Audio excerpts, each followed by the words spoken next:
अशा या संमेलनामध्ये आपण निमंत्रित युवा कवींचं काव्य संमेलन आता आपण ऐकणार आहोत। आणि या काव्य संमेलनासाठी अनेक जी मंडळी आपल्याला दिसत आहेत, कवी मंडळी दिसत आहेत, ही सगळी वेगवेगळ्या प्रांतांमधून आलेली आहे आणि या सगळ्यांना जोडण्याचं काम यामिनी दळवी आणि अमोल शिंदे यांनी केलेलं आहे। आणि त्याचबरोबरीने या सगळ्या युवकांच्या पाठीवर कौतुकाची थाप देण्यासाठी आपल्या समवेत आहेत डॉक्टर प्रज्ञा दया पवार। व्यासपीठावरील या सगळ्याच तरुण कवींचं मी स्वागत करते कोमसाप युवा शक्तीतर्फे। आणि या काव्य संमेलनाची जबाबदारी ज्यांनी पेलेली आहे अशी आमची यामिनी म्हणते, कारण विद्यार्थी आणि शिक्षक यांच्यामध्ये जो आपलेपणा असतो, जिव्हाळा असतो, तो कायम आमचा आहे। आणि ती न्यूज 18 लोकमतवरती कार्यरत आहे आणि अनेक बातम्यांमधनं तिला तुम्ही पाहत असाल, स्क्रीनवर पाहत असाल। ती स्क्रीनवरती जितकी आकर्षक आहे त्याचप्रमाणे तिचं व्यक्तिमत्व देखील तितकंच आकर्षक आहे, स्वभावही तितकाच गोड आहे आणि कविताही तितकीच बंडखोर आहे। तर एकीकडे गोड आणि तिखट असा जो काही आगळा वेगळा गुणधर्म तिच्या कवितेतनं आणि व्यक्तिमत्वातनं आहे तो आपल्याला दिसेलच। आणि तिच्या समवेत अमोल शिंदे आहेत, एक धडाडीचा कार्यकर्ता कोमसापला या निमित्तानं मिळतोय आणि त्याच्याबद्दल खरंच आनंद वाटतोय। उत्तम कविता लिहितो, मनुष्य बळ त्याच्याकडे आहे, म्हणजे काय तर खूप गोडवा आहे त्याच्या बोलण्यामध्ये आणि उत्तम पद्धतीचं संघटन कौशल्य त्याच्याकडे आहे। विविध पद्धतीने तो लोकांशी कनेक्ट होतो, साहित्य चळवळींमध्ये, सामाजिक चळवळींमध्ये त्याचा सहभाग जरूर तो नोंदवत असतो। आणि या सगळ्यांना एकत्र आणण्याचं काम अमोल आणि यामिनी या दोघांनी केलेलं आहे। कोमसापतर्फे मी त्यांचे खरं मनापासून आभार मानते, कारण ही सगळी मालेगाव, नाशिक, नंतर अमरावती अशी वेगवेगळ्या प्रांतांमधून आलेली मंडळी जी तुम्हाला आता कळणारच आहे, त्यांचे विचारही समजणार आहेत, या सगळ्यांना त्यांनी बांधण्याचं एक सुंदर काम केलेलं आहे। तर या दोघांसाठी आपण टाळ्या वाजवूया। आणि पुढील सूत्र दोघांकडे मी देते। सगळ्यांना शुभेच्छा। खूप खूप थँक्यू। मगाशी आम्ही आलो तेव्हा सभागृह एवढं भरलेलं होतं की आम्हाला बॅकस्टेजने यावं लागलं। निलेश जनरली आम्ही जेव्हा कार्यक्रम करतो तेव्हा निलेश एक गोष्ट म्हणतो की लोकांना मासे खायला फार आवडतात, पण लोकांना माशांचा वास नको असतो। तसं लोकांना कदाचित कवी फार आवडत असतील, कविताही फार आवडत असतील, पण कवींचा सहवास तितकासा रुचत नसावा। तर तुम्ही सगळे जे मागे बसला आहात ते सगळ्यांनी थोडं थोडं पुढे येऊन बसलात तर खूप छान होईल, आम्हाला ऐकवतानाही छान वाटेल। तुमच्या टाळ्यांमधून तुमच्या जे काही तुम्ही कवितांना वेगवेगळ्या पद्धतीने प्रतिक्रिया द्याल त्या सुद्धा भावतील। कवितेच्या कार्यक्रमाला सुरुवात करताना कवी कसा असतो त्याबद्दल प्रसाद कुलकर्णी असं म्हणतात की कवीला नेहमी एकटं बोलू द्यावं, कवीला नेहमी एकटे बोलू द्यावे, त्याने बोलत राहावे आणि आपण ऐकत जावे। कवी हळवा असतो, कवी भावूक असतो, कवी हळवा असतो, कवी भावूक असतो, आपल्यामधला असून सुद्धा कवी आपला नसतो। कवी फूल बनतो, कवी मूल बनतो, आपल्यालाही शैशवाची कवी फूल देतो। त्याच्यासोबत आपणही फुलत फुलत जावे आणि कवीला नेहमी एकटे बोलू द्यावे, कारण कवितेतला शब्दनशब्द कवी जगत असतो, कवितेतला शब्दनशब्द कवी जगत असतो आणि आयुष्यावर प्रेम करा हे निक्षून सांगत असतो।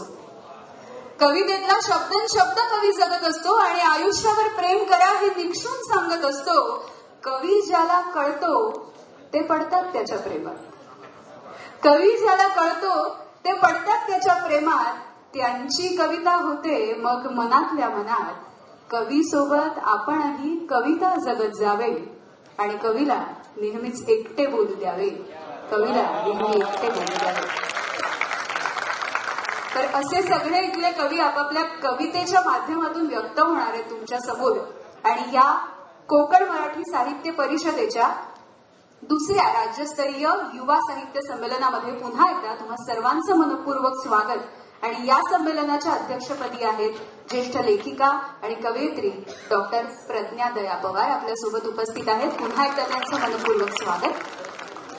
प्रज्ञाताईंचा परिचय करून देण्याची जबाबदारी आहे, पण तो अगदी 5 पानांचा परिचय माझ्याकडे आला होता आणि त्यातून अगदीच मोजकं मी बोलू शकते इथे की ज्ञानसाधना महाविद्यालयामध्ये प्रज्ञाताई प्राध्यापक म्हणून गेली कित्येक वर्ष काम करतायत. त्यासोबतच मराठी विभाग प्रमुख म्हणून सुद्धा त्या कार्यरत आहेत. अंतस्थ हा त्यांचा कविता संग्रह, उत्कट जीवघेणा धगीवर मी भिडवू पाहतेय समग्राशी डोळा, आरपार लई प्राणांतिक आणि दृश्यांचा ढोबळ समुद्र असे त्यांचे कविता संग्रह प्रकाशित आहेत. त्याच्यासोबतच अनेक कथा संग्रह, ललित गद्य, नाटकं अशी वेगवेगळी पुस्तकं सुद्धा त्यांचे प्रकाशित आहेत. त्यासोबत त्यांनी काही संपादन सुद्धा केलंय. अनेक साहित्य संमेलनाच्या अध्यक्षपदी सुद्धा त्या विराजमान होत्या. विद्यार्थी साहित्य संमेलन, गुणीजन साहित्य संमेलन, अस्मिता दर्श साहित्य संमेलन, जिल्हा कोकण मराठी साहित्य संमेलन अशा वेगवेगळ्या साहित्य संमेलनाची अध्यक्षपदे सुद्धा त्यांनी भूषवली आहेत. आणि त्याच्या सोबतच सर्वात महत्वाचं म्हणजे सध्याचं महाराष्ट्रातलं एक उत्तम पाक्षिक परिवर्तनाचा वाटसरू याच्या त्या संपादिका म्हणून गेली अनेक वर्ष काम बघतायत. प्रज्ञाताई, तुमचं मनपूर्वक स्वागत आणि खूप खूप थँक्यू, तुम्ही वेळ काढून आलात आणि सगळ्यांच्या कविता ऐकणार आहात. आणि प्रज्ञाताईंची कविता आपण या सगळ्यांच्या कवितेच्या नंतर ऐकणार आहे. मी प्रज्ञाताईंना विनंती करते की ताई, या सगळ्या कवींचं स्वागत तुम्ही करावं. सुरुवातीला नाशिकहून आलेला आमचा कविमित्र प्रशांत केंगळे.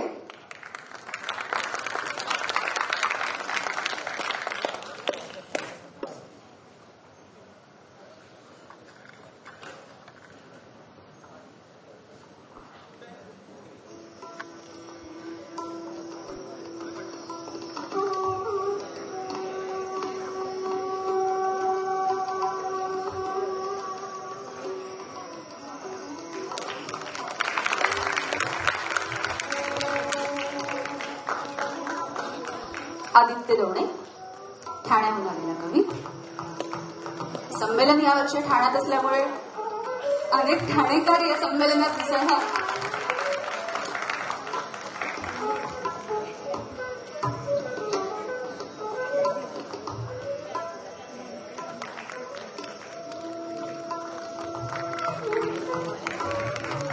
सतीश गिरगार, मुंबईहून.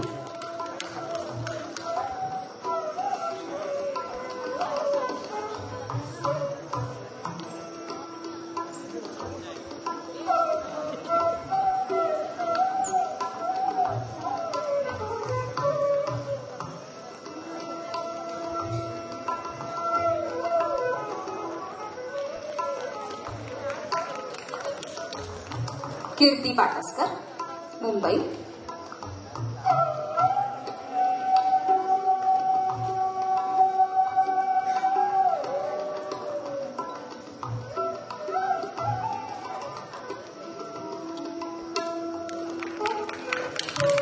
रत्नागिरीहून आलेला आमचा कविमित्र प्रवीण खांबल.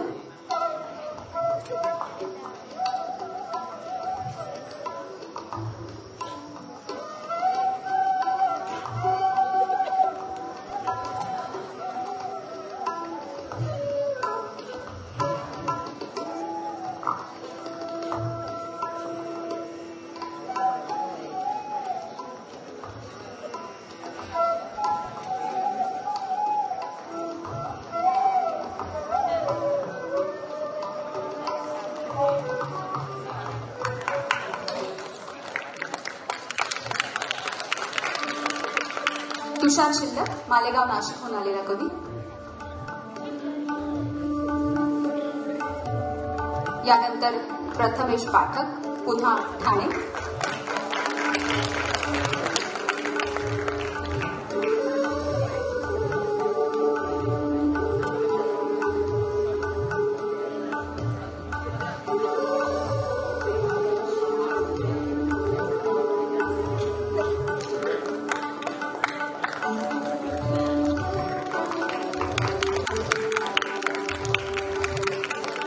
अमोल शिंदे, पुन्हा ठाणेच.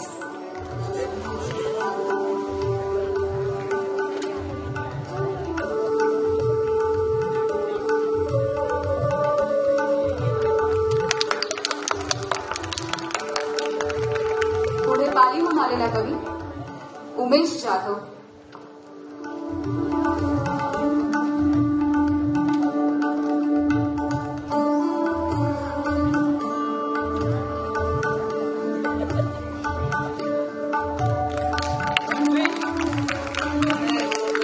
अमरावतीहून आलेला आमचा कविमित्र पवन नालट.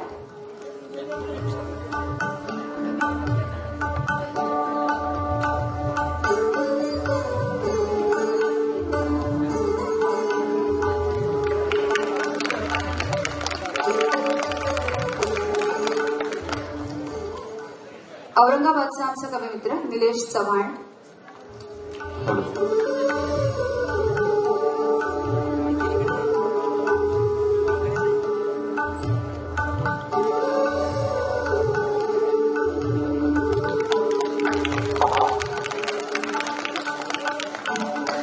यामिनी दळवी, मुंबई.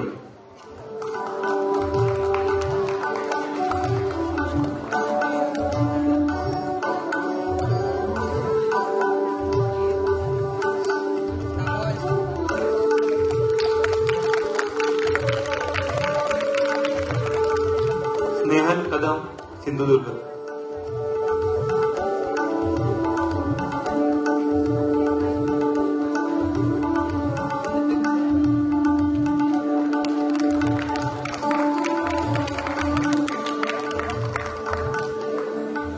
पुढे मुंबईहून आमचा कवी अक्षय शिंदे.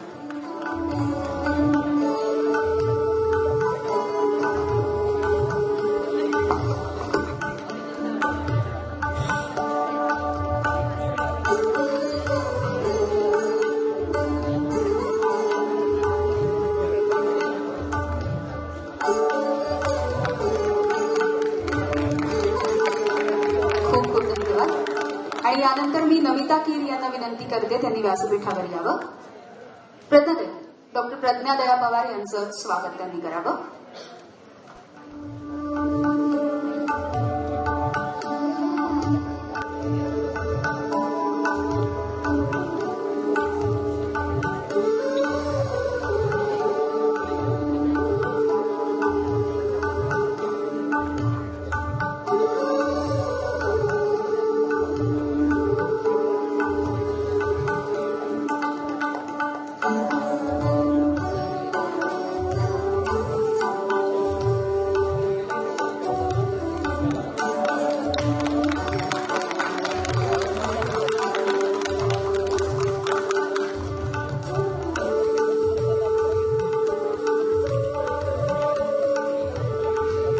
सगळ्यांचे मनपूर्वक धन्यवाद.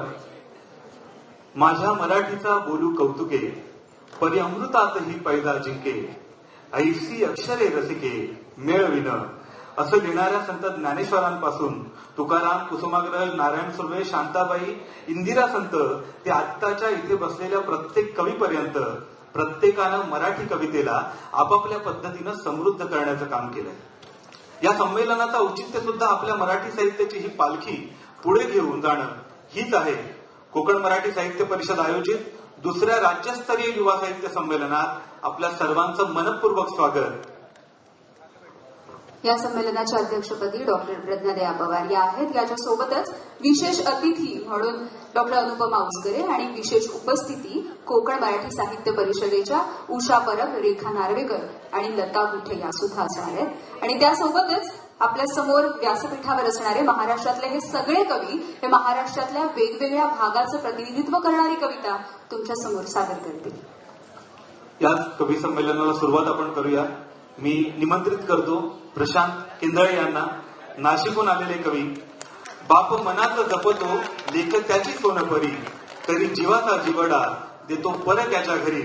ह्या ओळी खरं तर महाराष्ट्रावर प्रसिद्ध आहेत. गुलमोहराचं कुंकू हा कविता संग्रह त्यांचा आलेला आहे. महाराष्ट्र कामगार साहित्य परिषदेचा गदिमा साहित्य पुरस्कार त्यांना मिळालेला आहे. नाशिक माथ्यावरती ऊन जरी सूर्य रोज पाखडी, माथ्यावरती ऊन जरी सूर्य रोज पाखडी, त्या कोरड वाहूनेच दिली कवितेची बाराखडी. त्या कोरड वाहूनेच दिली कवितेची बाराखडी. मग झाडा झुडपांचाही मजला असा संसर्ग झाला. मग झाडा झुडपांचाही मजला असा संसर्ग झाला. मिळाले हे कवितेचे रान, माझाच निसर्ग झाला. मिळाले हे कवितेचे रान, माझाच निसर्ग झाला. एक निसर्ग कविता, कवितेची कविता.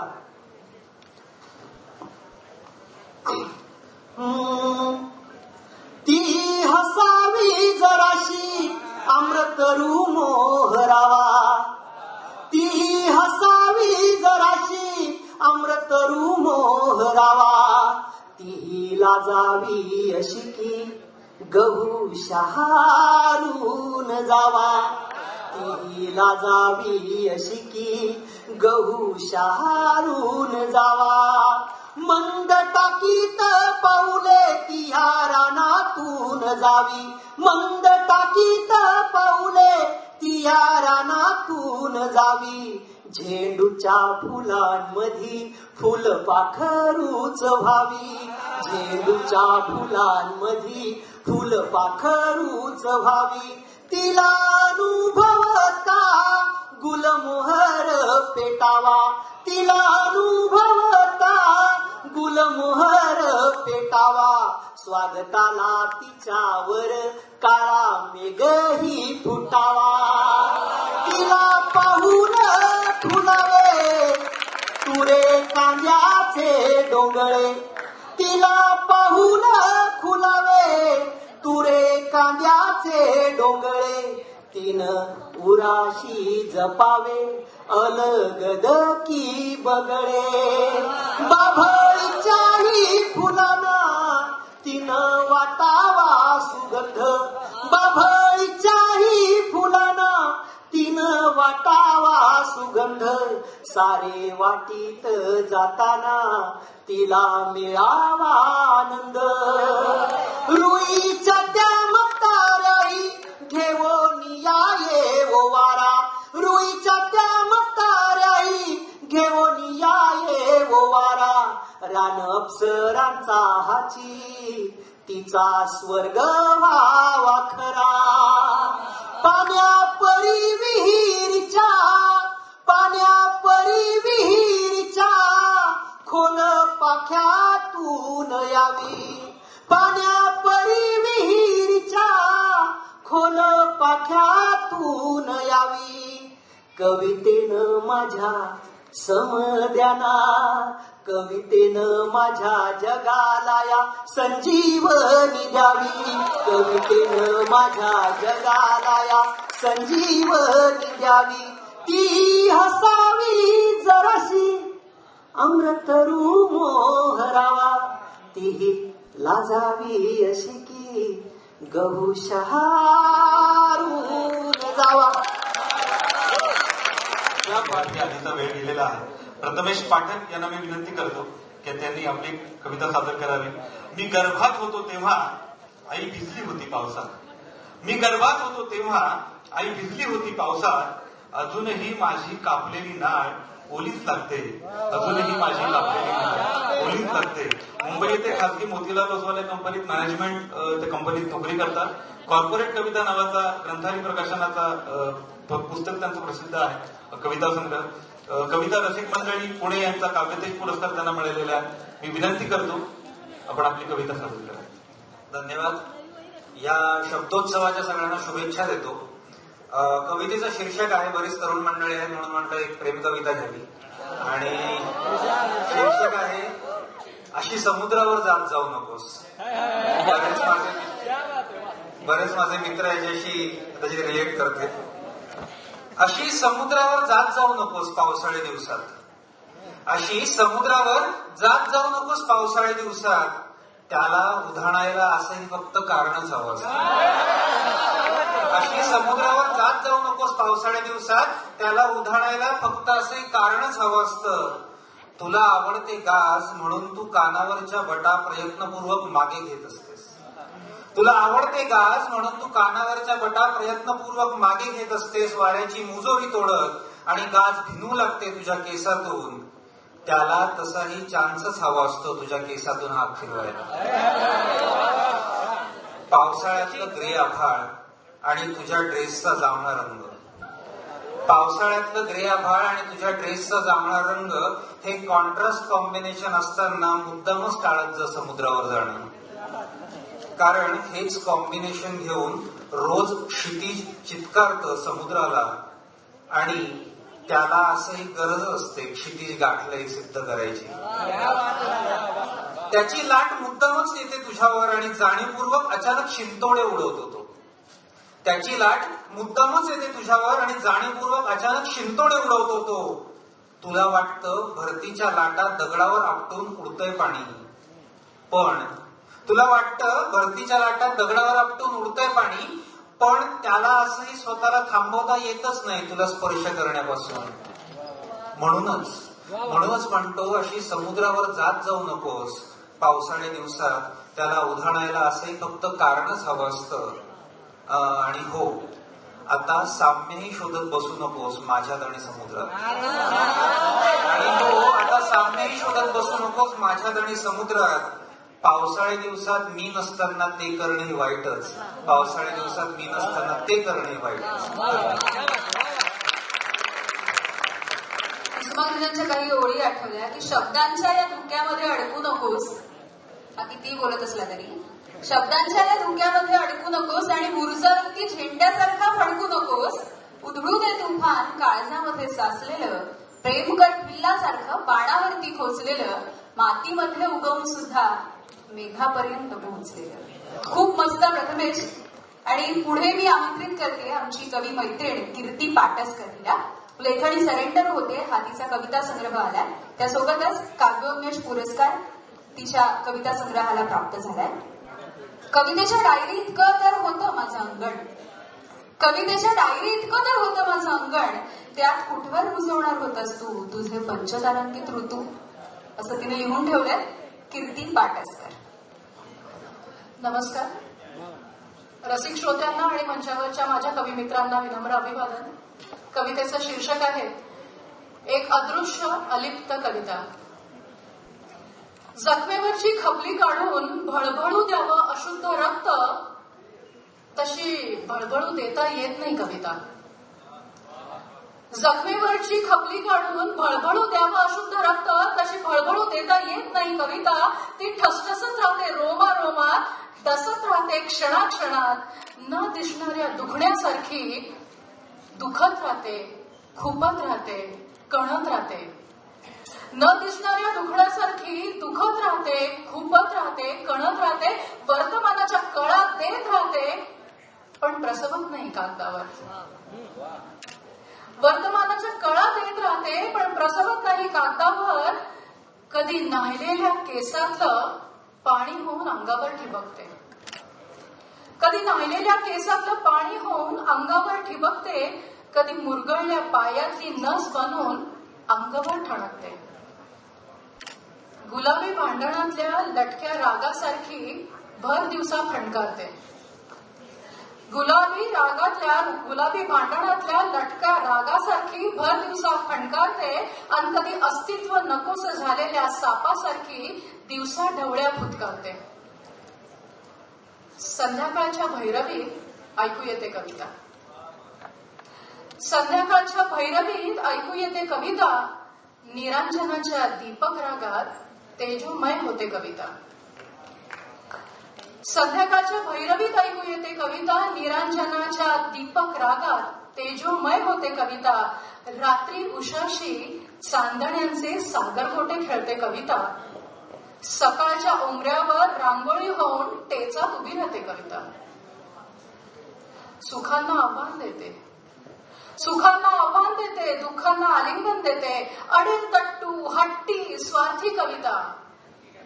प्रेमळ सद्गुणी शोषित कविता. अडेल तट्टू हट्टी स्वार्थी कविता.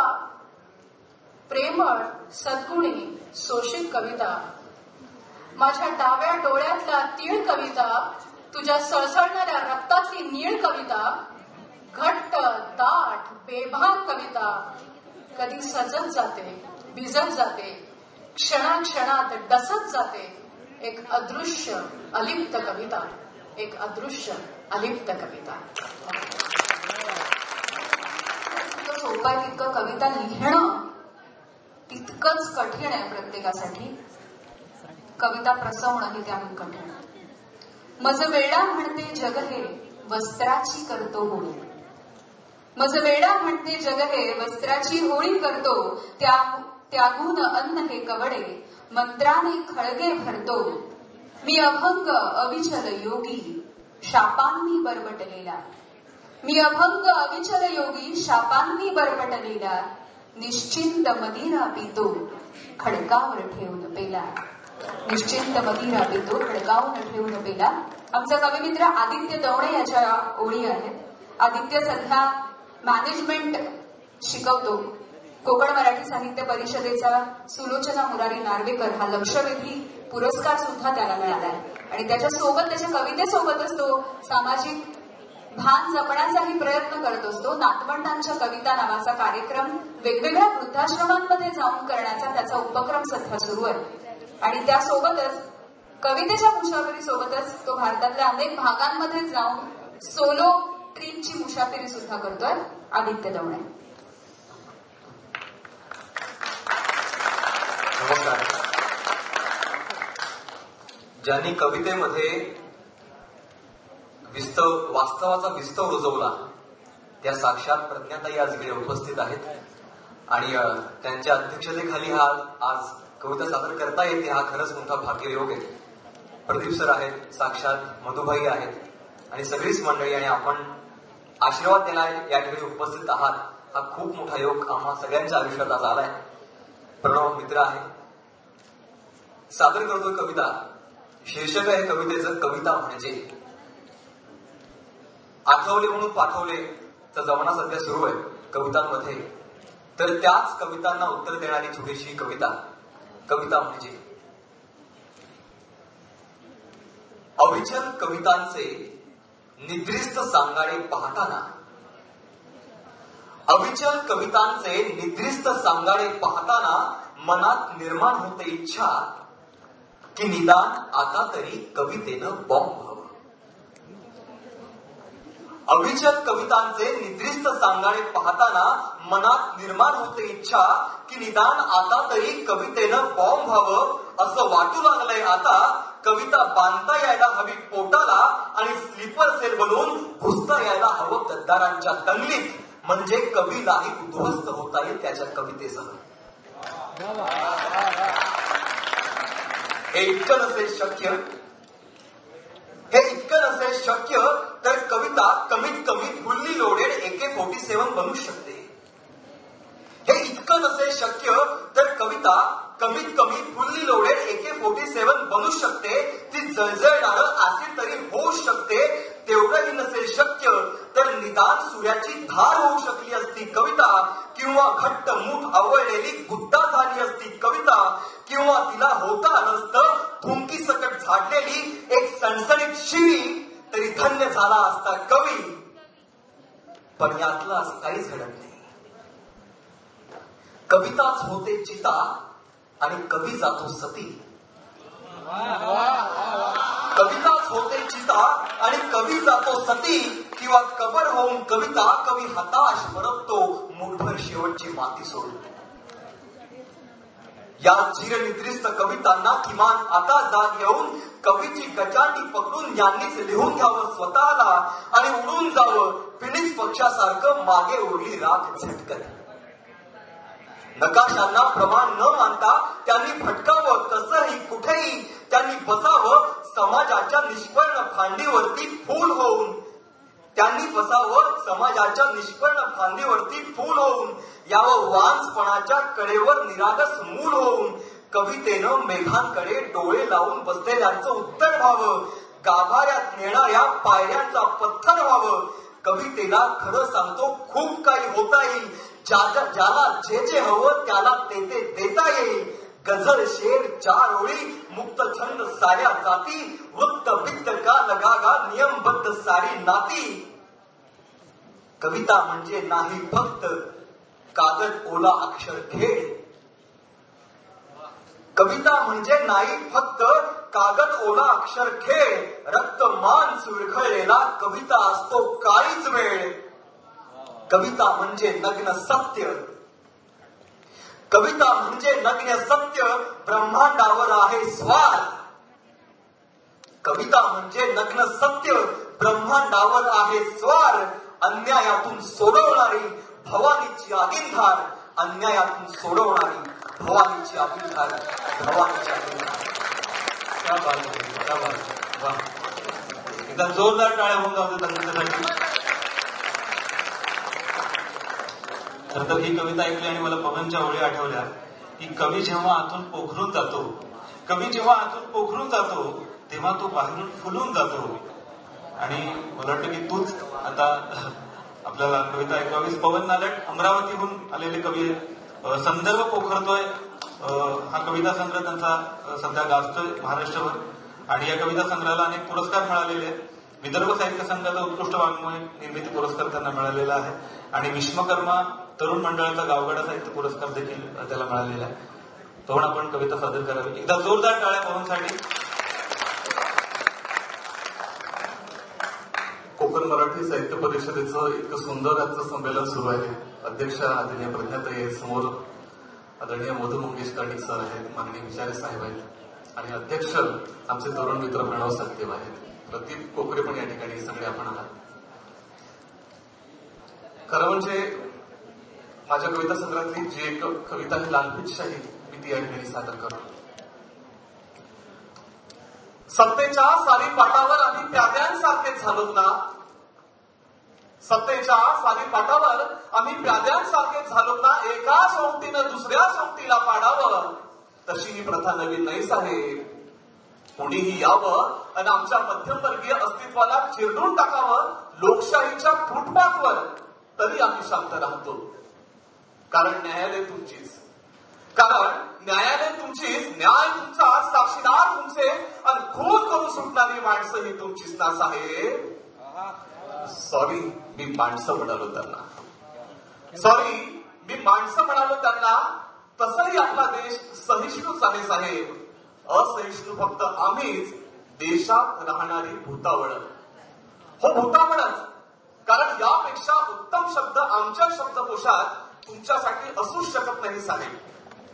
नागरिक म्हणाल तर शासनाच्या शिलेदारांना, नागरिक म्हणाल तर शासनाच्या शिलेदारांना वेठीवर धरणारे आमचे चेहरे बघून तुम्हाला झोप नाही लागणार साहेब.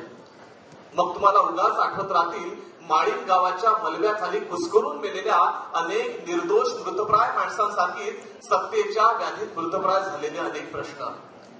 त्या दिवशी मंत्रालयात फायली नाही जळाला साहेब. कुणाच्या नोकरीची, कुणाच्या संसाराची, कुणाच्या खंगलेल्या आईबापांच्या उपचारांसाठीची स्वप्ने जळाली साहेब. तरी बघा ना, मंत्रालय पुन्हा चकचकीत झाले साहेब. तरी बघा ना, मंत्रालय पुन्हा चकचकीत झाले साहेब. म्हणे इटालियन मार्बलने तुमचेही केबिन चकाकते साहेब. पण चक्रा मारून मारून झिजलेल्या माझ्या बापाच्या आत्म्याचं काळवंडले पण तुम्ही मिटवू शकता का साहेब? व्यभिचारी मनाचा कुठलाही विचार व्यभिचारच असतो. व्यभिचारी मनाचा कुठलाही विचार व्यभिचारच असतो. उगाच नखांवर नख घासून केस काळे होतात, या संकल्पना देशाला लागू पडत नाहीच आहे. माध्यमं तुमचीच ना साहेब, माध्यमं तुमचीच ना साहेब. त्यांना सांगा आत्महत्यांच्या बातम्या आणि आकडे दाखवण्याबरोबरच पडद्यामागे चाललेली नाटकेही जरा दाखवत चला. कोळशाच्या खाणीतून गोदावरीच्या पाण्यात हात धुतले म्हणजे आत्म्याचं शुद्धीकरण होत नाही साहेब. कोळशाच्या खाणीतून गोदावरीच्या पाण्यात हात धुतले म्हणजे आत्म्याचं शुद्धीकरण होत नाही साहेब.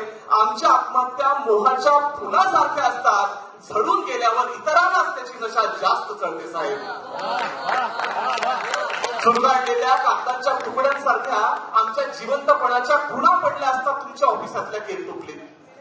चुरगाळलेल्या कागदांच्या तुकड्यांसारख्या आमच्या जिवंतपणाच्या खुणा पडल्या असतात तुमच्या ऑफिसातल्या केरटुकलीत. उपोषणापासून कुपोषणापर्यंत येऊन ठेपलोत आपण. व्यवस्था परिवर्तन म्हणजे नक्की काय हे एकदा कळू द्या साहेब आम्हाला. न्याय देवतेचे डोळे फोडून तिच्या हाती तलवार दिल्याने प्रश्न संपत नसतात साहेब. न्याय देवतेचे डोळे फोडून तिच्या हाती तलवार दिल्याने प्रश्न संपत नसतात साहेब. नीतीच्या गोष्टी सांगणारा चाणक्यही सांगत नाही विश्वासाचा गर्भपात करायला, विश्वासाचा गर्भपात करायला. धन्यवाद. क्या बात आहे बाबा. एक कविता जस्ट समोर आली की सादर करतो सगळे अगदी त्याची पण कवीची कविता झाली की नंतर नंतर मी जगण्याला खटकत गेलो, नंतर नंतर मी जगण्याला खटकत गेलो, जगणे होते ठाम आणि मी भटकत गेलो, जगणे होते ठाम आणि मी भटकत गेलो, रस्ता इतका छान की कळले चुकला रस्ता, रस्ता इतका छान की कळले चुकला रस्ता, वळताना मग दगडांनाही हटकत गेलो, आपले मानून भलत्यांसाठी जीव टाकला, आपले मानून भलत्यांसाठी जीव टाकला, अन रक्ताच्या नात्यांनाही झटकत गेलो, माझ्यापाशी होता माझा इवला झेंडा, माझ्यापाशी होता माझा इवला झेंडा, पण मोठ्यांच्या चिंध्यांमागे लटकत गेलो. आणि शेवट असा की एकेकाया श्वासापायी शब्द मोजले, एकेकाया श्वासापायी शब्द मोजले, अन कवितेच्या गल्ल्यांमधून सटकत गेलो, अन कवितेच्या गल्ल्यांमधून सटकत गेलो. मी पुढे आमंत्रित करतो सतीश किंगारे याला. खरं तर सध्या एबीपीला ऑनलाईनला ते सध्या रिपोर्टर सब एडिटर म्हणून काम करतात. साने गुरुजी राष्ट्रीय स्मारक आणि महाराष्ट्रातील तरुणांसाठी ज्या जे वेगळी शिबिरं होतात त्याच्यामध्ये प्रामुख्यानं त्यांचा सहभाग असतो. एक कार्यकर्ता म्हणून त्याला बऱ्यापैकी महाराष्ट्रातले तरुण ओळखतात. मी सतीशला विनंती करतो की प्लीज तुझी कविता सादर करावी. धन्यवाद अमोल दादा. एकदा जोरदार टाळ्या म्हणतात सतीशसाठी. जागतिक चिमणीने लिहिली होती एक कविता, ती सादर करतोय की आज कितीतरी वर्षानंतर मी खूप चिमण्या पाहिल्या, आज कितीतरी वर्षानंतर मी खूप चिमण्या पाहिल्या फेसबुक, इंस्टाग्राम आणि व्हॉट्सअपवर. आज कितीतरी वर्षानंतर मी खूप चिमण्या पाहिल्या फेसबुक, इंस्टाग्राम आणि व्हॉट्सअपवर. लहानपणी घराच्या छतावर बागडणारी, लहानपणी घराच्या छतावर बागडणारी, चिवताई चिवताई दार उघड म्हणताना शाळेच्या खिडकीतून आत येणारी चिमणी आता गुगलवर शोधून पाहावी लागते. लहानपणी घराच्या छतावर बागडणारी, चिवताई चिवताई दार उघड म्हणता शाळेच्या खिडकीतून आत येणारी चिमणी आता गुगलवर सर्च करून पाहावी लागते. मोबाईलच्या ध्वनिलहरीमुळे त्या आता नाहीशा होत आहेत, मोबाईलच्या ध्वनिलहरीमुळे त्या आता नाहीशा होत आहेत. तरी थांबलो नाही आपण, मोबाईलच्या त्या आता नाहीशा होत आहेत तरी थांबलो नाही आपण, आणखीन मोबाईल टावर उभारत राहिलो. तिने तसंही काय मागितलं होतं, तिने तसंही काय मागितलं होतं, घरट्यासाठी छोटीशी जागा. तिने तसं तरी काय मागितलं होतं, घरट्यासाठी छोटीशी जागा, खायला थोडे दाणे, चोच पोली करण्या इतपत पाणी आणि जगायला स्वच्छ हवा. तिने तसंही काय मागितलं होतं, घरट्यासाठी छोटीशी जागा, खायला थोडे दाणे, चोच ओल्या करण्या इतपत पाणी आणि जगायला स्वच्छ हवा. पण आपण स्वार्थी जंगल तोडत राहिलो, पण आपण स्वार्थी जंगल तोडत राहिलो आणि सिमेंटच्या भिंती उभारत राहिलो. पण आपण स्वार्थी जंगल तोडत राहिलो, सिमेंटच्या भिंती उभारत राहिलो.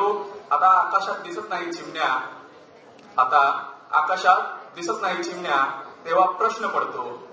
आता आकाशात दिसत नाही चिमण्या, तेव्हा प्रश्न पडतो. विकसनशील जगातील या नवीन पिढीला, विकसनशील जगातील या नवीन पिढीला चिरुकाऊच्या गोष्टीतील ती इवलीशी चिमणी माहीत असेल का, ती इवलीशी चिमणी माहीत असेल का?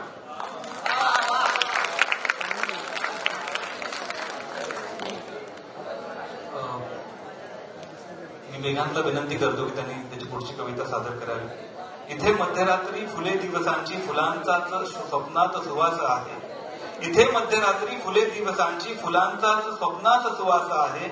उन्हाने निजावे अशी कूस केवळ, खरे सांगतो की तुझ्या पास आहे, खरे सांगतो की तुझ्या पास आहे. अशा ओळी लिहिणारा मेघान, नाव प्रवीण खांबत, सध्या सॉफ्टवेअर इंजिनियर आहे आणि महाराष्ट्रभर दोस्त म्हणतो या कवितेच्या कार्यक्रमाने त्यांनी अनेक प्रयोग केलेले आहेत. प्रवीणला विनंती करतो की आपण आपली कविता सादर करावी. बरं वाटतंय आम्हाला सगळ्यांची ओळख करून देतात, मान्यवरांचं स्वागत. आणि मी सगळं बोलते कारण मला जनरल माईक टेस्ट करायचं, बाकी काही नाही. तर आजची कविता सादर करतो. बऱ्यापैकी जे वातावरण आहे आसपासचं त्याविषयी बोलावंसं वाटतंय, बाकी काही नाही. तुमच्या हसण्यामुळे कळलं की आवाज व्यवस्थित पोचतो. आणि हे पाडगावकरांनी सांगितलेलं आहे, म्हणजे आमचं नवीन काही नाही. मागे मागे जाताना खूप मागे गेल्यावर, मागे मागे जाताना खूप मागे गेल्यावर समजत नाही काही, झोप येते डोळ्यावर. समजत नाही काही, झोप येते डोळ्यावर. स्वप्नांचा धरून हात तुडवत पुढली पाऊल वाट, स्वप्नांचा धरून हात तुडवत पुढली पाऊल वाट. अंधाराच्या मार्गाने मी चालत जातो नेमाने. खूप दूर आल्यावर नेहमीच्या तळ्यावर तू मी दोघे आपण एकमेकांसाठी कुंपण. तू मी दोघे आपण एकमेकांसाठी कुंपण. कुंपणातली वाट वेगळी, तुझी माझी जात वेगळी. कुंपणातली वाट वेगळी, तुझी माझी जात वेगळी. जात घेऊन खांद्यावरती वेशीवरली एक वस्ती, जात घेऊन खांद्यावरती वेशीवरली एक वस्ती. डोळे लावून पाहणारी वाट देवळात जाणारी, डोळे लावून पाहणारी वाट देवळात जाणारी. देवळात देव जातीचा तुपातल्या वातीचा जाळत जातो एक रान. देवळात देव जातीचा तुपातल्या वातीचा जाळत जातो एक रान. बंद डोळे बंद कान, बंद डोळे बंद कान, कानामध्ये घुसले कोण. बंद डोळे बंद कान, कानामध्ये घुसले कोण. 100 पाय एक घोण, 100 पाय एक घोण. घोण घोण घोण घोण. चिडेल पहिला सांगा कोण. चिडेल त्याची मक्तेदारी, चिडेल तोच सत्ताधारी. चिडेल त्याची मक्तेदारी, चिडेल तोच सत्ताधारी. सत्ता उचल पाड फूट, सत्ता उचल पाड फूट. जातींना देऊन सूट, सत्ता उचल पाड फूट. जातींना देऊन सूट. मेंदू फुगव भर हवा, कुणी उजवा कुणी डावा. मेंदू फुगव भर हवा, कुणी उजवा कुणी डावा. डावा जातो डावीकडे, उजवा जातो उजवीकडे. डावा जातो डावीकडे, उजवा जातो उजवीकडे. त्यानंतर उरतं काय, उरलेल्यांचं होतं काय. त्यानंतर उरतं काय, उरलेल्यांचं होतं काय. काय कोण कधी कसे प्रश्नांचे धावते ससे मरू लागतात आपोआप. जगतोय मी कुठला शाप. वेगवेगळ्या गटांचे जातींच्या बेटांचे होऊन जाऊ दे काही नवीन.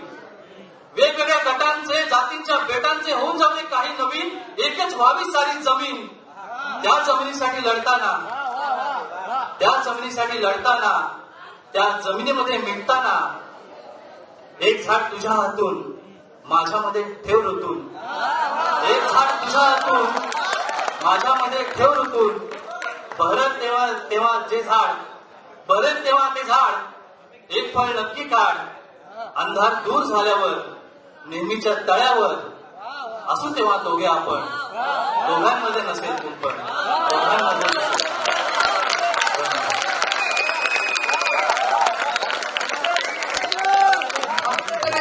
कविता विधान खूपच मस्त. काही मान्यवर पाहुणे आता उपस्थित आहेत. ठाण्याचे पालकमंत्री आणि नगरविकास मंत्री एकनाथ शिंदे आपल्यामध्ये उपस्थित आहेत. मनपूर्वक स्वागत सर. मी विनंती करते प्राध्यापक डॉक्टर प्रदीप ढवळ सर यांना, त्यांनी त्यांचा सत्कार करावा.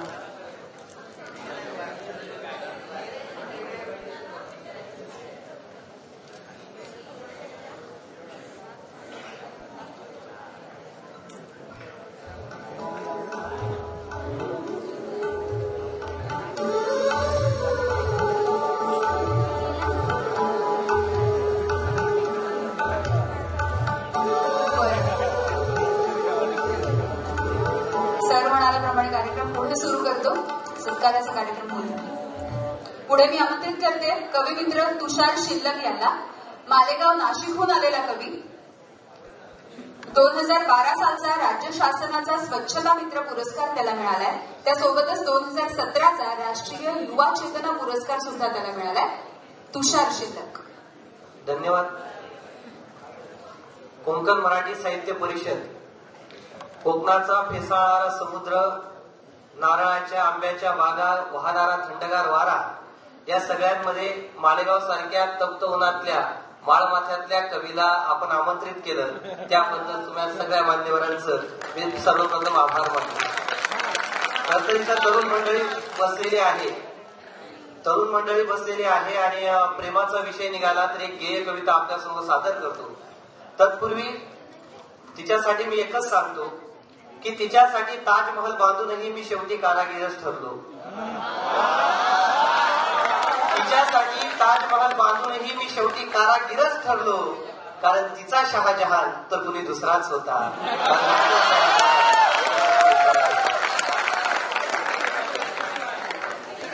पिंपळाचं पान नावाची गेय कविता आपल्या समोर सादर करत आहे. वर्णन करतो आहे ते वर्णन आपल्या डोळ्यासमोर तुम्ही इमॅजिन करा. गोऱ्या गोऱ्या गालावरी लाल कोल्या ओठातली लाली तुझी अशी काय लागली. देहवान हरपल काळीज हे करपल आपसुकला जमनी वाटली. गोऱ्या गोऱ्या गालावरी लाल ओल्या ओठातली लाली तुझी अशी काय लागली. देहवान हरपल काळीज हे करपल आपसुकला जमनी वाटली. जीव झाला येडा पिसा शहारल रान ग सै तू पिंपळाच पान ग. चंद्रकोर शोभतयो रूप खनिवान ग सै तू पिंपळाच पान ग. नदीच्या पाण्यावरी भिजलेली सोनपरी चिंब झाला तुझा देह ग. उतावीळ जीव माझा जीव घेना स्पर्श तुझा उतू जाई तरारली मोह ग. रंग सारे उधळून रंगल शिवार ग सय तू पिंपळाच पान ग. चंद्रकोर शोभतयो रूप खनिवान ग सय तू पिंपळाच पान ग. धडधड काळजात उसासे दिन रात चढतो जवानीचा ज्वार ग. सुगंधाने भरलेली माळरानी फुललेली जणू गोजिरी पारिजात ग. धडधड काळजात उसासे दिन रात चढतो जवानीचा ज्वार ग. सुगंधाने भरलेली माळरानी फुललेली जणू गोजिरी पारिजात ग. कस्तुरीच्या शोधामधी हरण बेभान ग से तू पिंपळाच पान ग. चंद्रकोर शोभतयो रूप खनिवान ग से तू पिंपळाच पान ग. धन्यवाद.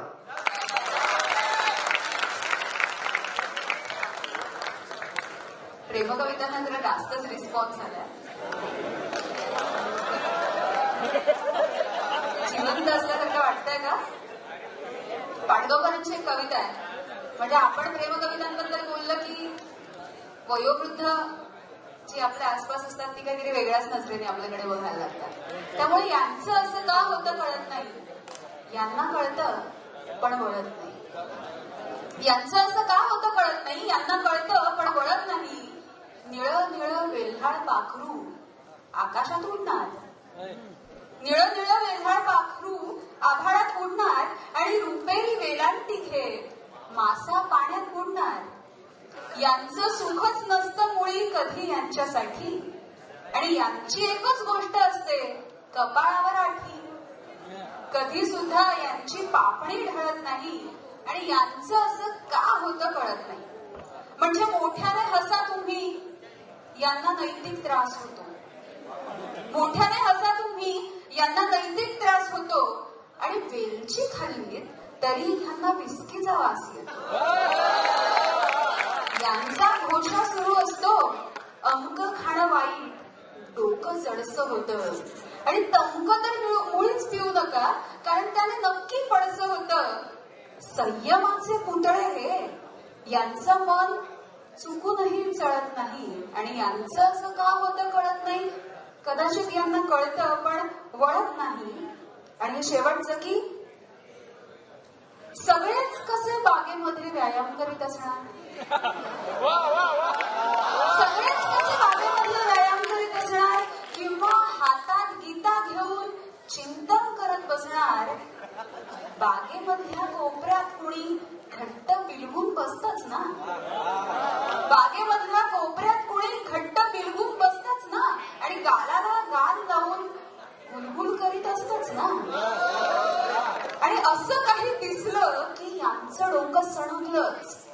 असं काही दिसलं की यांचं डोकं सणकलंच आणि यांच्या अध्यात्माचं गळू अवघड जागी ठणकलंच. सामर्थ्याचं यांच्या वेगवान घोडं असतं, पण यांना मुलं होतात हे कोडं असतं. या कठीण कोड्याचं उत्तर काही मिळत नाही. यांचं असं का होतं कळत नाही. यांना कळतं पण वळत नाही. तर अशीच आमच्या पिढीचं प्रतिनिधित्व करणारा आणखी एक कवी अमोल शिंदेला मी आमंत्रित करते. अमोल अशाच पद्धतीने अनेक साहित्य संमेलनांमध्ये आणि कविता स्पर्धांमध्ये, कवी संमेलनांमध्ये सुद्धा आपापल्या कविता सादर करत असतो. या भयानक कातरवेळी मी कुणास स्मरतो आहे. घर रांगोळीने सजले पण रंग उतरतो आहे. या लाख दिव्यांच्या माळा ही खोटी आतिषबाजी. या लाख दिव्यांच्या माळा ही खोटी आतिषबाजी. हा देश उजळतो आहे की आतून जळतो आहे. हा देश उजळतो आहे की आतून जळतो आहे. अमोल शिंदे. धन्यवाद. खर तर बाहेर रखरखीत ऊन आहे आणि आपलं कोमसापाचं साहित्य संमेलन आहे. तर कोकणात जेव्हा पाऊस पडतो तेव्हा काय वातावरण असतं हे सांगणारी कविता तुमच्या समोर ठेवतो. मनापासून दाद द्या.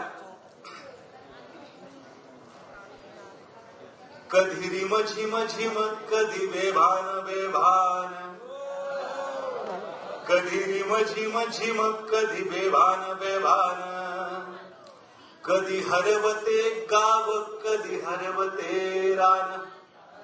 कधी रिम झिम झिम कधी बेभान बेभान. कधी हरवते गाव कधी हरवते रान. एक इवलीशी पोर एक इवलीशी पोर भरे झऱ्यात ओंजळ. एक इवलीशी पोर भरे झऱ्यात ओंजळ. तिच्या ओंजळीत मासे लई बक्कळ बक्कळ. लई बक्कळ बक्कळ. तिच्या ओंजळीत मासे लई बक्कळ बक्कळ. लई बक्कळ बक्कळ. एक पाखरू बेभान एक पाखरू बेभान उडे उंच उंच दुरी. एक पाखरू बेभान उडे उंच उंच दुरी. त्याचा नाद कुळा येडा झेलतो या साऱ्या सरी. झेलतो या साऱ्या सरी. त्याचा नाद कुळा येडा झेलतो या साऱ्या सरी. झेलतो या साऱ्या सरी. आता आहे का. असे धुके दाटलेले असे धुके दाटलेले विस्कटल्या दाही दिशा. असे धुके दाटलेले विस्कटल्या दाही दिशा. पाय वाटा गर्दराणी जणू डोंगराच्या मिशा. जणू डोंगराच्या मिशा. पाय वाटा गर्दराणी जणू डोंगराच्या मिशा. जणू डोंगराच्या मिशा. एक कागदाची बोट एक कागदाची बोट ओली चिंब भिजलेली. शाळा सुटली सुटली पोर झिम्माड नालेली. पोर झिम्माड नालेली. आणि शेवट असा की शहारल्या साऱ्या गाई. शहारल्या साऱ्या गाई नदी काठ गारठला. शहारल्या साऱ्या गाई नदी काठ गारठला. असा हर्ष पांडुरंगा जणू विठ्ठल भेटला. जणू विठ्ठल भेटला. असा हर्ष पांडुरंगा जणू विठ्ठल भेटला. जणू विठ्ठल भेटला. धन्यवाद. तुला अपेक्षित दाद पण आलेली आहे. यानंतर मी आमंत्रित करते कवी उमेश जाधव. उजेडाचे डोळे ओले हा त्याचा कविता संग्रह प्रकाशित आहे आणि तो सुद्धा दोस्त म्हणतो या कार्यक्रमाच्या माध्यमातून वेगवेगळ्या गावांमध्ये शहरांमध्ये कवितांचे कार्यक्रम करत असतो.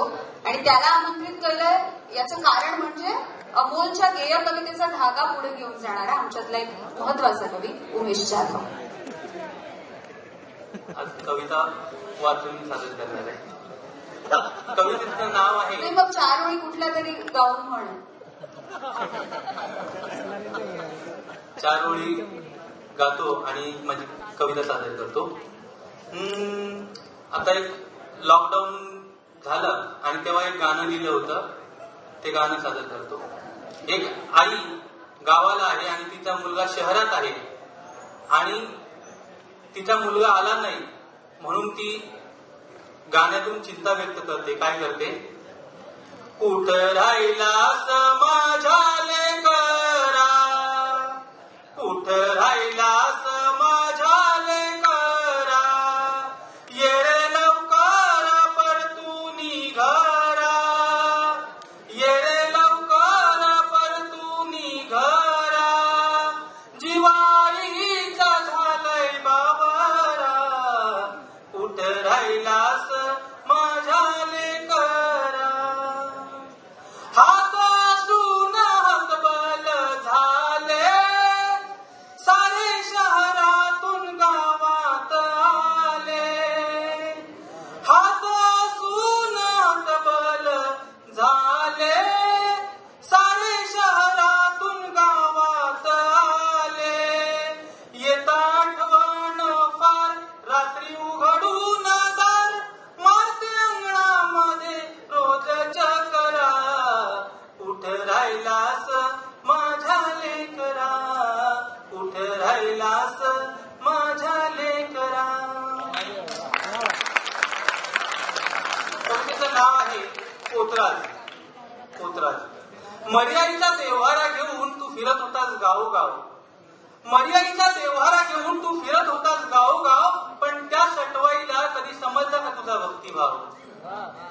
उपाशी भुकेचा ढोल बडवताच तुला जोरात यायचा चेव, उपाशी भुकेचा ढोल बडवताच तुला जोरात यायचा चेव, आंधळ्या रुगीच्या नशेत तुझ्या अंगात खेळायचा देव. तू घुंगराच्या आवाजात अनवाणी वेदना लपवलीस, तू घुंगराच्या आवाजात अनवाणी वेदना लपवलीस आणि भक्कम धडधाकट काय या परंपरेच्या गुलामीत खपवलीस. तू तिच्यावर विश्वास ठेवून तिची गात होतास गाणी, तू तिच्यावर विश्वास ठेवून तिची गात होतास गाणी, पण 18 विश्व दारिद्र्यात तुझी सडली जिंदगानी. त्या आईच्या भक्तीपोटी तू दंडातून रक्त दिलेस वाहून, त्या आईच्या भक्तीपोटी तू दंडातून रक्त दिलेस वाहून, पण दया आली नाही तिला तुझ्या बायकोचं फाटकं डोलं पाहून. जर अ आ इ ई ही अक्षरं गिरवली असलीस पाठीवर, तर अज्ञानाचे वळ तुझ्या कधी दिसलेच नसते पाठीवर. तुझी ही आसुडाची जीवघेणी प्रथा आता तुझ्याकडे ठेवून दे, तुझी ही आसुडाची जीवघेणी प्रथा आता तुझ्याकडे ठेवून दे, आणि तुझ्या मुलाच्या हातात मात्र ज्योतिबाचा शेतकऱ्याचा आसूड घेऊन दे, ज्योतिबाच्या शेतकऱ्याचा आसूड घेऊन दे. धन्यवाद. क्या बात आहे उमेश. खरं तर आता वेळी आपल्याकडे कमी आहे. मी निलेश यांना विनंती करतो, निलेश चव्हाण यांना. ओढत आहे पिढ्यान पिढ्या माणुसकीचा गाडा, ओढत आहे पिढ्यान पिढ्या माणुसकीचा गाडा, पुण्यवंत न भाग्यवंत आमचा मराठवाडा, पुण्यवंत न भाग्यवंत आमचा मराठवाडा. असं लिहिणारा कवी, उत्कृष्ट कवी, वक्ता, निवेदक निलेश चव्हाण. मराठवाड्याचा नंबर नेहमी उशिराच लागतो का, याचं कारण मला आता कळलं. आणि मराठवाड्याचा नंबर आला की प्रेक्षकही उठून जातात. हरकत नाही, मराठवाड्याला सवय आहे. फार छान दाद देत आहे सगळे कोकण मराठी साहित्य परिषदेसाठी जमलेले रसिक. तुमच्या कोकणा बघून तसे आंबे निर्यात करतात ना, मला असं वाटतं हे रसिक सुद्धा निर्यात केले पाहिजे पेटीमध्ये टाकून, आणि लोकांना दाखवलं पाहिजे की बघा रसिक असे असतात. छान दाद तुम्ही सगळे देतात. निघाचं वैशिष्ट्य हे आहे की आम्ही जिथे जिथे कार्यक्रमाला जातो त्या त्या भागातल्या रसिकांना तो निर्यात करण्याला सांगतो. नाही, माझं या शहरावरती खूप प्रेम आहे, म्हणजे प्रत्येक शहरात गेल्यावर मी असंच म्हणतो, पण ठाण्यावर विशेष प्रेम आहे, हे महत्वाचं आहे. एक चारोळी सांगून मी सध्याच्या राजकीय परिस्थितीवरची आपल्या कवितेकडे जातो. ईडी सोडा इथे सीडी दाखवते, तुम्ही म्हणता ते खोटे आहे. ईडी सोडा इथे सीडी दाखवते, तुम्ही म्हणता ते खोटे आहे. राजकारणाची शाळा शिकवते, 105 पेक्षा 56 मोठे आहे.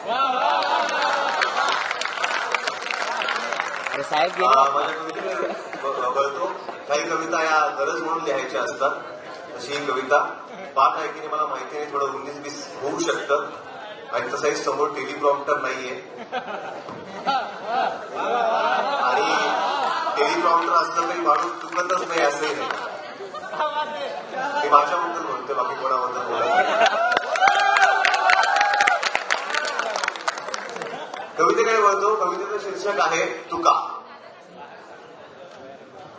तू इंद्रायणीच्या डोहापेक्षाही खोल, इंद्रायणी गावला नाहीस तुका. तू इंद्रायणीच्या डोहापेक्षाही खोल, इंद्रायणीत गावला नाहीस तुका. काहींनी विमानातही शोधलं, त्यात मावला नाहीस तुका. तू इंद्रायणीच्या डोहापेक्षाही खोल, इंद्रायणीत गावला नाहीस तुका. काहींनी विमानातही शोधलं, त्यात मावला नाहीस तुका. तू सनातनी पायावर मारलेली कुऱ्हाड, तू काळ्या मातीत उगवलेलं हिरवं हिरवं झाड. तू सत्याचा जागर, तू शब्दांचा सागर. तू अडकला नाहीस मीपणाच्या मोहात. तुझ्या शब्दांचं विमान या व्यवस्थेचा अभ्यास करत येऊन धडकलंय काळजाच्या कातळांना. तुका तुझ्या शब्दांचं विमान या व्यवस्थेचा अभ्यास करत येऊन धडकलंय काळजाच्या कातळांना. तुझ्या शब्दांनी पेरलेला पांडुरंग आता उगवून आलाय काळजात. तो आम्हाला सांगतोय की तू कुठला नाहीस फक्त टाळ, तर रोकत राहिला जाळ अन्यायाच्या विरोधात सतत. की तू कुठला नाहीस फक्त टाळ, तर रोकत राहिला जाळ अन्यायाच्या विरोधात सतत. तुझं साधं लिहिणं, साधं बोलणं या व्यवस्थेचं दुखणं झालं, म्हणून त्यांनी तुला थेट वैकुंठालाच धाडलं. तू गेला नाहीस हे आम्हाला कळतं, तू गेला नाहीस हे आम्हाला कळतं, पण धाडला गेलास हे जास्त कळतं. तू गेला नाहीस हे आम्हाला कळतं, पण धाडला गेलास हे जास्त कळतं. नेफळट घाबरट तुकाराम सांगायचा होता, म्हणून सच्ची बात झाकली. तुझ्यातला धगधगता निखारा लपवायचा होता, म्हणून त्यावर राख टाकली. तुझ्यातला धगधगता निखारा लपवायचा होता, म्हणून त्यावर राख टाकली. पण त्या अनभिज्ञ आहेत, त्यांना ठाऊक नाही तुझ्या शब्दातल्या अर्थगर्भ पांडुरंगानं फुंकर मारून तिला कधीच दूर सारले. तिला कधीच दूर सारले. आता आम्हाला दिसतोय अंगार, आता आम्ही करतोय एल्गार. सत्य असत्याशी पारी केलेला तुका वाहतोय आमच्या धमन्या धमन्यातून. तुका तू केलेले बंड आम्हाला शंड होऊ देत नाही, तुझे उपकार नाही. तुका तू केलेले बंड हे आम्हाला शंड होऊ देत नाही, तुझे उपकार नाही तर काय. म्हणून सारखं वाटतं त्या व्यवस्थेच्या जुलमाखाली जो दाबला जातो, वाचा असूनही अन्यायाच्या विरोधात ज्याचा शब्द होतो मुका, त्याला कळला पाहिजे तुका, त्याला कळला पाहिजे. एकदा जोरदार टाळ्या घेऊन जाऊ. आणि आता अर्थात आता यामिनीची वेळ आहे कविता सादर करायची, त्यामुळे सुखाला आज माहेरी पुन्हा परतायला सांगू, ऋतूंना गायला सांगू, तिलाही यायला सांगू, अशा तिच्याच ओळी. आणि खरं तर सध्या न्यूज 18 लोकमत या चॅनलमध्ये पत्रकार म्हणून काम करत आहे यामिनी. जास्त वेळ घेत नाही यामिनी. एकदा जोरदार टाळ्या तिच्या निवेदनासाठी आणि यामिनीसाठी. नमस्कार. जसं निलेश म्हणाला तशा खरंच काही कविता गरज म्हणून लिहायच्या असतात. तशी एक कविता ऐकवते. पत्रकारितेच्या क्षेत्रात काम करताना खरं तर या आंदोलनांनी प्रचंड इरिटेट होऊन गेलं आणि त्या आंदोलनाचीच गांधी टोपीची एक कविता, बापू. हल्ली गांधी म्हटलं की आमची जाम गोची होते बापू. हल्ली गांधी म्हटलं की आमची जाम गोची होते बापू. नाही म्हणजे तुमचा चेहरा आहे हो लक्षात, नाही म्हणजे तुमचा चेहरा आहे हो लक्षात, पण डोळ्यांसमोर इतके गांधी झाले आहेत की त्यातून तुम्हाला लक्षात ठेवणं जरा अवघड जात आहे.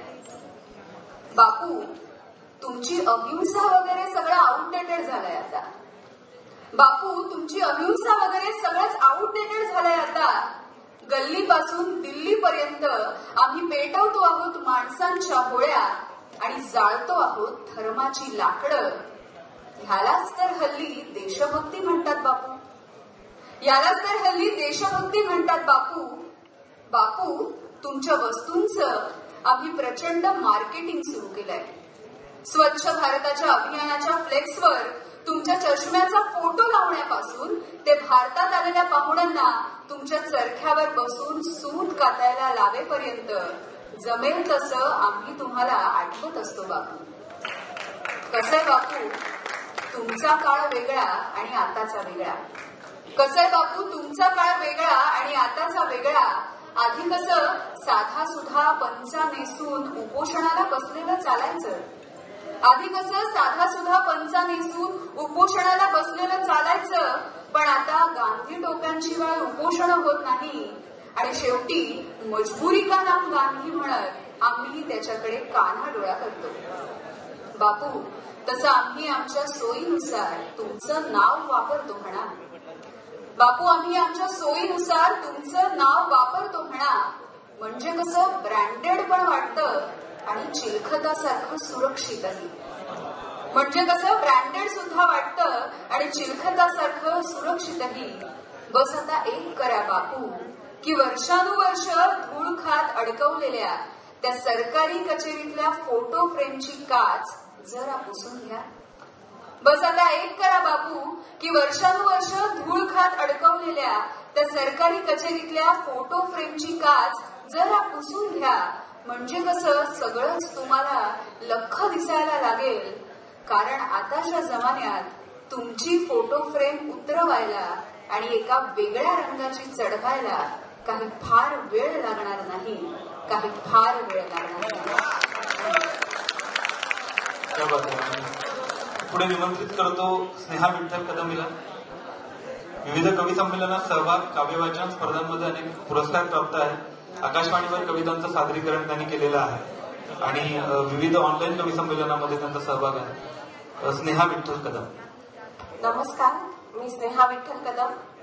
माझ्या कवितेचं नाव आहे पुस्तके. पुस्तके. आजकाल पुस्तके माणसांना शिकवूच पाहत नाहीत क्रांतीची भाषा. आजकाल पुस्तके माणसाला शिकवूच पाहत नाहीत क्रांतीची भाषा. कारण पुस्तकांनीच घेतली आहे धास्ती आता बहिष्कृत होण्याची. कारण पुस्तकांनीच घेतली आहे धास्ती आता बहिष्कृत होण्याची. पुस्तकांचा श्वास आता गुदमरतही नाही बंद कपाटात. पुस्तकांचा श्वास आता गुदमरतही नाही बंद कपाटात.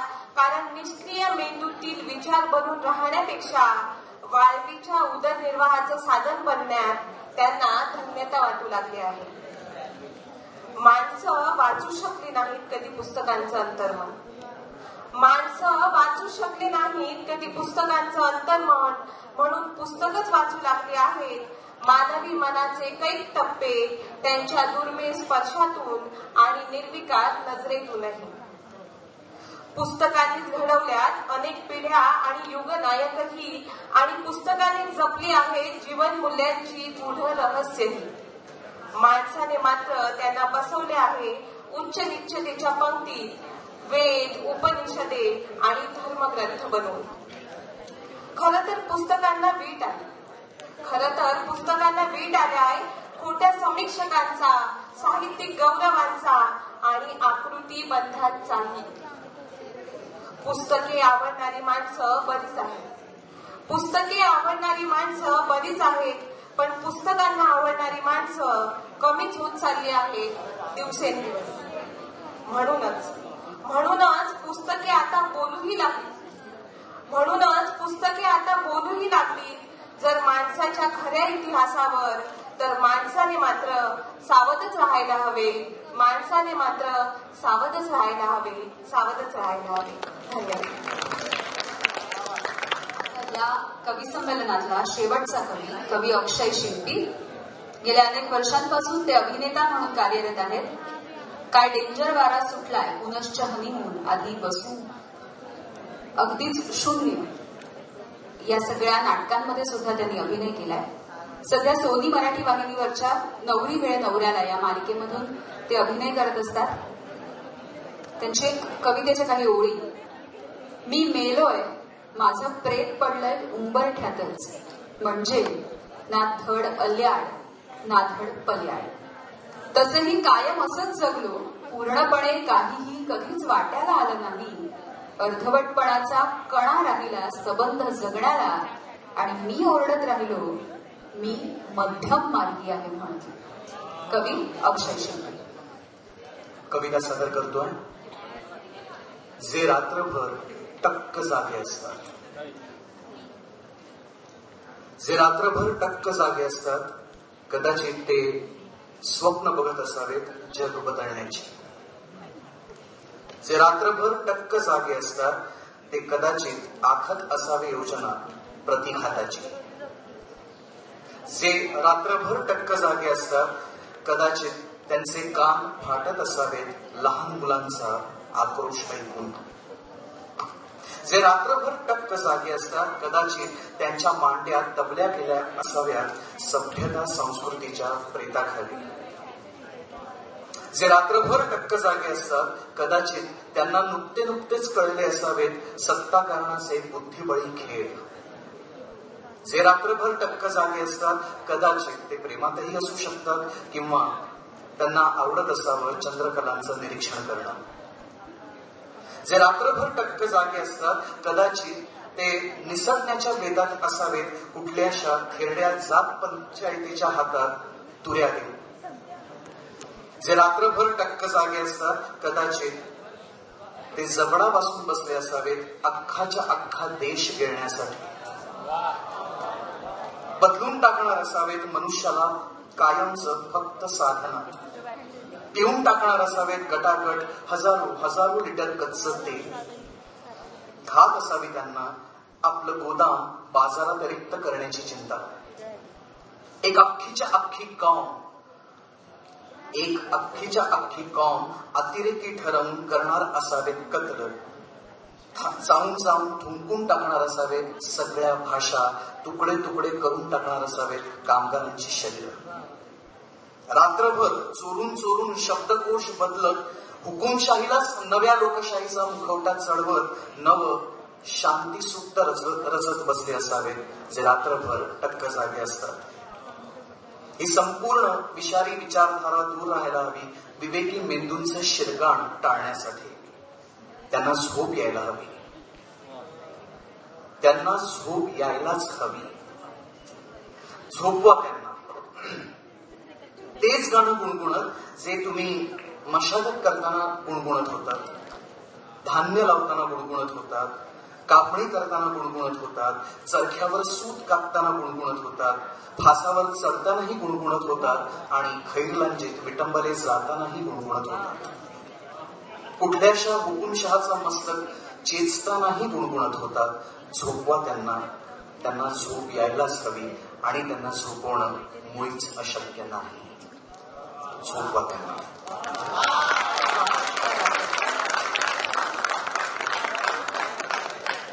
खूपच छान. म्हणजे निलेश ज्या म्हणाला मगाशी की खरंच काही कविताला गरज म्हणून लिहिण्याची आवश्यकता आहे, त्याच्यापैकी अक्षयची कविता सुद्धा गरज म्हणून लिहावी अशीच कविता होती. आणि अशा जो कवितेमध्ये त्याने उल्लेख केला की झोप न येण्याचा, तो मला असं वाटतं इथे बसलेला प्रत्येक कवीने तो अनुभवला असेल, झोप न येण्याचा तो प्रसंग. आणि हे कवी संमेलन संपलं सध्या असं मी जाहीर करते, पण तत्पूर्वी प्रज्ञाताईंना विनंती आहे की त्यांनी त्यांची कविता मांडावी आणि अध्यक्षपद काही बोलावे. प्रज्ञाताई.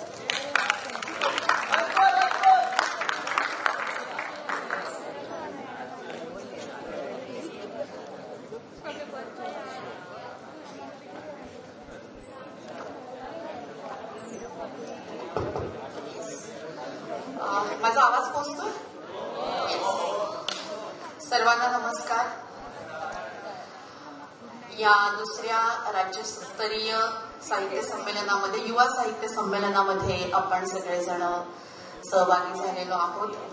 आणि कोकण मराठी साहित्य परिषद, ठाणे महानगरपालिका आणि युवा शक्ती आयोजित या संमेलनाची सुरुवात सकाळपासून झाली. या संमेलनाचे अध्यक्ष आणि ज्यांच्या लेखनाची मी चाहती आहे ते प्रणव सखदेव. मला खूप आनंद होतो. खरं तर मी भेटू शकले नाही, मी नंतर भेटणार आहे मधुबाईंना, पण ज्यांच्या संकल्पनेमुळे खरं तर कोकण मराठी साहित्य परिषदेसारखी एक तेव्हाही मी म्हटलं होतं, आताही म्हणेन की संपूर्ण मराठीच्या साहित्य व्यवहारामध्ये एक कृतिशील हस्तक्षेप करणारी संस्था आणि पुन्हा त्याचं विकेंद्रीकरण करणारी अशी ही एक फार महत्वाची अशी एक वाङ्मयीन संस्था आहे आणि याच्याशी सगळेजण आपण जोडलेलो आहोत, त्याचा खूप आनंद होतो.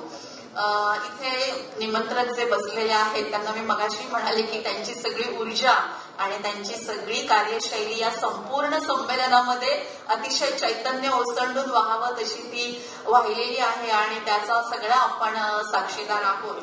इथे प्राध्यापिका दीपा ठाणेकर, नमिता कीर या सगळ्यांचा मी इथे उल्लेख आवर्जून करते. आणि आता ज्या सगळ्यांना आपण ऐकलं म्हणजे मला हे सगळं ऐकत असताना ना एक सतत एक 2-3 ओळी आठवत होत्या की समतेचं वारं प्यालेली पाखरं, समतेचं वारं प्यालेली पाखरं, त्यांना असं डांबू नका, तुरुंगासह ती उडून जाणारच नाहीत अशा भ्रमात राहू नका. तर आता मला वाटतं सुरुवात यांनी केली या संपूर्ण कविता वाचनाची जी सुरुवात झाली ती मला वाटतं प्रशांत केंगळे यांनी सुरुवात केली आणि त्यांनी संजीवनी व्हावी माझी कविता ते त्याचा एक अतिशय सर्वोच्च अशा एका बिंदूवर आपल्याला नेऊन ज्यांनी ठेवलं ते अक्षय शिंपी.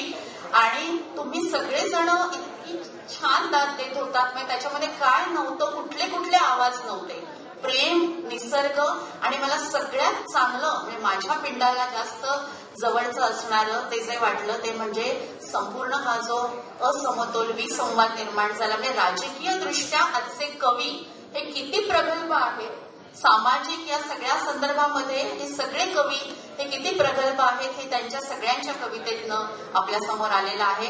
आणि पुन्हा एकदा या सगळ्यांसाठी आपण एका टाळ्यांचा कडकडाट करूया. आणि मला असं वाटतं की मराठी कवितेचं भविष्य वगैरे हा शब्द फार हे झालेला आहे, पण इकडून पुढचं जे सगळं दृश्य आहे ते दृश्य अत्यंत टोकदार आणि अत्यंत काय म्हणूया अस्खलित आणि या संपूर्ण व्यवस्थेचं एक वाचन करणारं आणि त्याच्यामध्ये हस्तक्षेप करणारे असे सगळे आवाज कोकण मराठी साहित्य परिषदेच्या वतीने आपल्या समोर आणले, या मंचावरून आणले आणि ते असे संपूर्ण महाराष्ट्रभर आणि भारतभर फैलावत राहतील. मी सगळ्यांना खूप खूप शुभेच्छा देते आणि एक अतिशय सुंदर संध्याकाळ माझ्या वाट्याला दिलेली आहे आपण सगळ्या संयोजकांनी, त्यामुळे कृतज्ञता व्यक्त करते, आभार मानते आणि माझी एक कविता वाचते. कवितेचं शीर्षक आहे, खरं तर मी वेगळी कविता ठरवली होती पण अक्षय शिंपीने जे काही म्हटलं त्याच्या कवितेच्या माध्यमातून आणि अनेक जणांनी तो सूर लावला तर त्याच्या जवळ जाणारी एक कविता आणि मग नंतर एक छोटी कविता असं मी वाचणार आहे. थोडा अध्यक्ष म्हणून जरा 2 कविता वाचण्याचा मी संधी घेतलीय. कवितेचं शीर्षक आहे हा मी नाहीये. हा मी नाहीये, हा मी नाहीये, कुणीतरी दुसराच ढकलतोय मला माझ्या नसलेल्या माझ्यात. हा मी नाहीये, कुणीतरी दुसराच ढकलतोय मला माझ्या नसलेल्या माझ्यात. माझा वर्तमान संबंध अवघडलाय वजनदार कॅरी बॅगच्या दाबाखाली. माझा वर्तमान संबंध अवघडलाय वजनदार कॅरी बॅगच्या दाबाखाली. अष्टोप्रहर सुरू असलेल्या वस्तूंच्या असह्य कुंभाकुंभीने. काय हवं आहे मला नेमकं, काय हवं आहे मला नेमकं याचा गोंधळ उडवण्यात तरबेज आहे त्यांची प्रतिभा. काय हवं आहे मला नेमकं याचा गोंधळ उडवण्यात तरबेज आहे त्यांची प्रतिभा. नवोन्मेषशालिनी जी वेगाने वाढवत नेते माझ्या भूका सहस्रावधी. कमीच पडतात 10 बोट, एक जीभ, 32 दात, एकच जठर. कमीच पडताहेत 10 बोट, एक जीभ, 32 दात, एकच जठर. भूक अशी पसरत चाललीये रंध्रारंध्रात वेडी वाकडी आसुरी. अवयव ओळखत नाहीयेत अवयवांना, चेहरा ओळखत नाहीये चेहऱ्यांना. मारो मारो बचाओ बचाओ भागो भागो, मारो मारो बचाओ बचाओ भागो भागो. एकच हलकल्लोळ शरीराच्या काळोखातला आतंकी. एकच हलकल्लोळ शरीराच्या काळोखातला आतंकी. आणि शेवटची कविता ठेवते आपल्या पुढे. कवितेचं शीर्षक आहे फोटो. कुणीतरी विचारलं मला पहिल्याच प्रश्नात मुलाखत घेताना पहिल्याच प्रश्नात, कुठे बसून लिहिता तुम्ही? कुठे स्टडी तुमची टेबल खुर्ची? मला बघायची आहे. अनेकदा मुलाखत घ्यायला अनेक जण येत असतात आणि प्रश्न विचारतात की कुठे तुमची स्टडी, कुठे बसून लिहिताय तुम्ही? मला बघायची आहे. जमलंच तर तुमचा एखादा फोटो येईल. हो नक्कीच.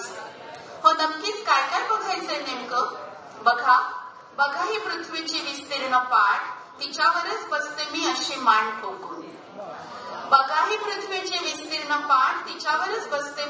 मान ठोकून.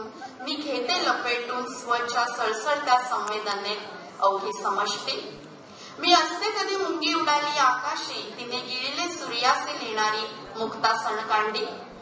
कधी थेरी गाथा लिहून ज्ञानाची असीम अनुभूती साक्षात करणारी थेरी. माझा बाज नाहीये निव्वळ शब्दजीवी, अनुभवाने गच्च भरलेल्या जगण्यात मैलोन मैल चटचट चालणारी. मी अंगावरचे सगळे कपडे फेकून भर रस्त्यात नागव्याने मोर्चा काढणारी. सोयरा आणि जना, हिडिंबा आणि त्राटिका, शूर्पणखा आणि इरोम शर्मिला. ही जी भर रस्त्यात नागव्याने मोर्चा काढणारी इरोम शर्मिला आपल्या भारतातलाच तो भाग आहे आणि सैनिकांनी बलात्कार केल्याचा तो संदर्भ आहे आणि म्हणून त्यांनी नागव्याने मोर्चे काढलेले आहेत आपल्या भारतामध्ये, ईशान्य भारतामध्ये. त्यामुळे माझा बाज नाहीये निव्वळ शब्दजीवी, अनुभवाने गच्च भरलेल्या जगण्यात मी मैलोन मैल चटचट चालणारी. मी अंगावरचे सगळे कपडे फेकून भर रस्त्यात नागव्याने मोर्चा काढणारी. सोयरा आणि जना, हिडिंबा आणि त्राटपणखा आणि इरोम शर्मिला. अमीट आहे चेहरे माझे दगडासारखे ठाशीव. नि लढिवाळपणाहूनही असंख्य आहेत माझे विभ्रम. तुम्हाला कोणते हवे आहेत तुमच्या फोटोसाठी? पुन्हा एकदा खूप आभार मानते आणि आपल्या सर्वांची रजा घेते. धन्यवाद वर्णाताई. कवी संमेलनाच्या सुरुवातीपासून शेवटपर्यंत बसलेल्या सगळ्या प्रेक्षकांचे मनापासून आभार. खरं तर मधुभाई, प्रदीप ढवळ सर आणि दीपाताई, आपण आम्हा तरुणांना ही संधी दिली त्यासाठी आपले देखील मनापासून आभार. हे कवी संमेलन इथेच संपलं असं मी जाहीर करतो. धन्यवाद.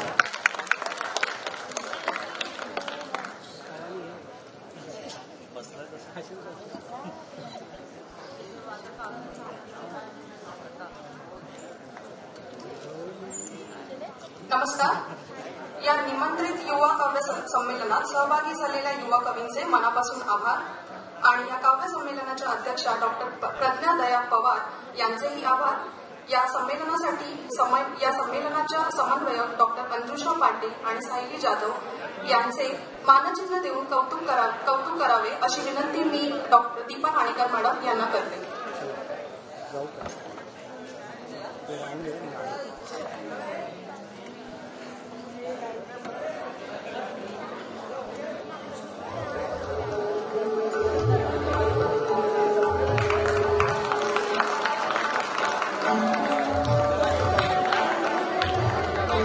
डॉक्टर अंजुषा पाटील मॅडम यांचेही कौतुक करण्यासाठी मी दीपा ठाणेकर मॅडम यांना विनंती करते.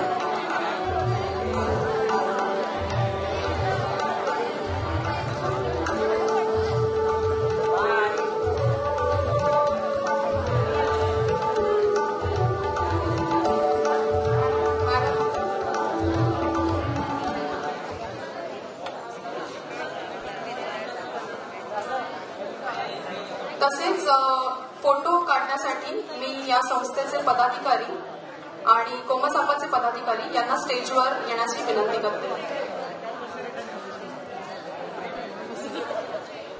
आजच्या संमेलनाचे अध्यक्ष प्रणव सतदेव सर, त्याचप्रमाणे डॉक्टर प्रदीप ढवळ सर, कमलेश प्रधान सर, सीमा हर्डीकर मॅडम आणि ही सगळी युवा मंडळी जी आहेत त्यांनी जरा उठावं. तुमच्या समोरील आमचा फोटो काढायचा आहे.